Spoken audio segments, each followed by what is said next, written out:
we see the ideology that the government's running with these days of ideology of vices. I'd call it, because I've never seen so many gambling ads put up in my Bro. life. They're everywhere, gambling. And then you have the sexual aspect of it, where they're telling these young women to go out and like show themselves on the internet for money, which Yes.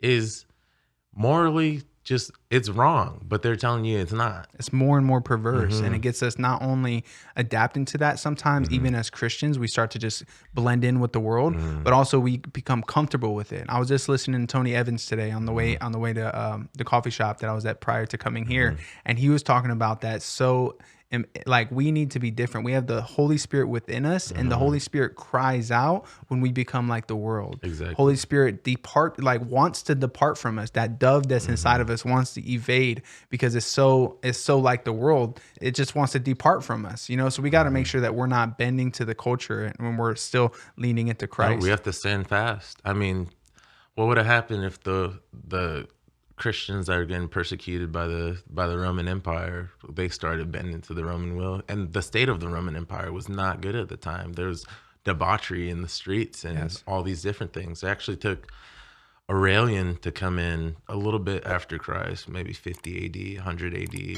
that time frame, to where they call him, to get into history a little bit. Aurelian, the previous emperor was on his deathbed, and Aurelian was just one of his generals, and he called Aurelian into the room and he said, Aurelian, you have to save the empire. It's crumbling. The currency was devalued. There's debauchery in the streets, to where the family unit of the Roman Empire was broken. They were getting invaded on all borders, and I know some of this sounds a little familiar, Yeah, right. right? They're getting invaded in all directions from their borders, and he put on this mask and he said, "I'm not going to take this mask off until I restore the empire." And the Romans actually named him Restitutor Orbis, which in Latin is restorer of the world, because he took the empire from the brink of collapse to giving it another 300 and maybe more. If you ask a true historian, depending on who you ask, they'd say the Byzantine Empire is a continuation of the Roman Empire. The Byzantines view themselves as Roman. They spoke Latin, engaged in all the Roman customs. And even before the fall of Rome, the city, they had already moved their capital to Constantinople anyway, because it was a more central position in the empire. So Jeez, that boy in his bag on history. yeah, I've I like that. history has always been my thing. Good, bro. We Mhm. need that, because if what do you learn from history? What would you say is your reason for studying it? Well, if you see how things were in the past, then you can kind of know where you're going in the future. Not exactly. It's shaded in a different color, but these things, they say history repeats itself. It rhymes. Not really. Not really. It rhymes, yeah, in a sense, or it's painted with a different color. Yeah. You can learn lessons of the past, and I mean, I think that's a human thing to do. Ever since we were hunter gatherers and stuff like that, we'd been passing on oral traditions. Oral traditions. That's where stories come from. Yeah. Actually, is just trying to pass on in an entertaining way, because it's got to be entertaining for you to I mean, remember it, right? Christ, all his parables were stories, and the Exactly. way he taught was in Exactly. stories. Exactly. Has weight. And those stories and the nucleus of those stories gets passed down from generation to generation, and it teaches lessons. So that's why I love reading novels, because a lot of people say, oh, you have to read nonfiction to get a lesson from it, but you can get a lesson from a novel if it's a good written novel. There's going to be a main idea of that story that ties into, I think, I'm gonna misquote this terribly, but there's like 6 core nucleus stories that have been passed down ever since human civilization have started to build up. I forget what they are, but But Google it.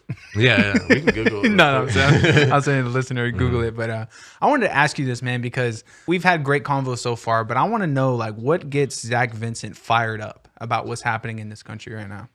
The debauchery, I say.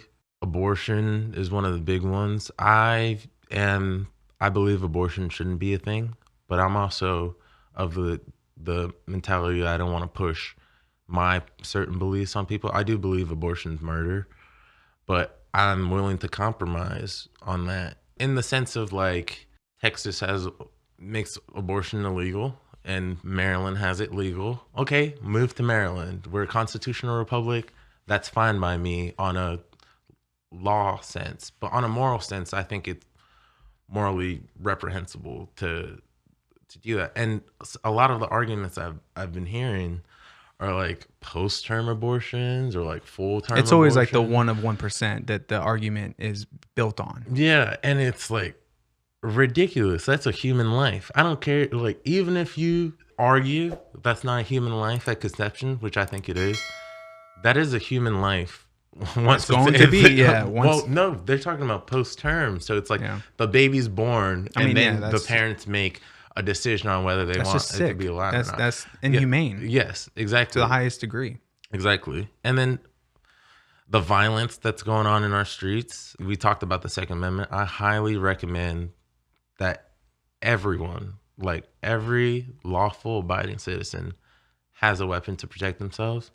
Because especially in big cities right now, you can look up a whole bunch of videos of just random acts of violence. I saw a video of this dude, or no, it was a homeless lady in Portland. She pushed a 3-year-old onto the tracks I saw that too. just for no reason.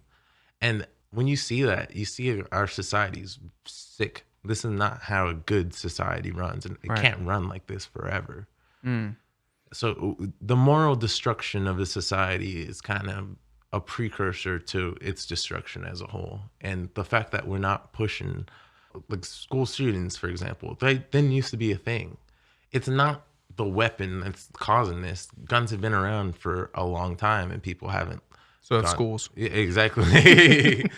And, it's the state of our mentality is what's causing all these things. What else? The encroachment of government powers. I think their states should have more powers right now, and it would make our vote count more because there's so many of us that the federal government can get away with the tactics that they're using right now just to garner in as many votes as they want and then have no accountability. What else boils my blood? Like, mainly the debauchery thing. It seems like you can't rely on other people to be good people anymore necessarily, and I feel like that wasn't the way in the past.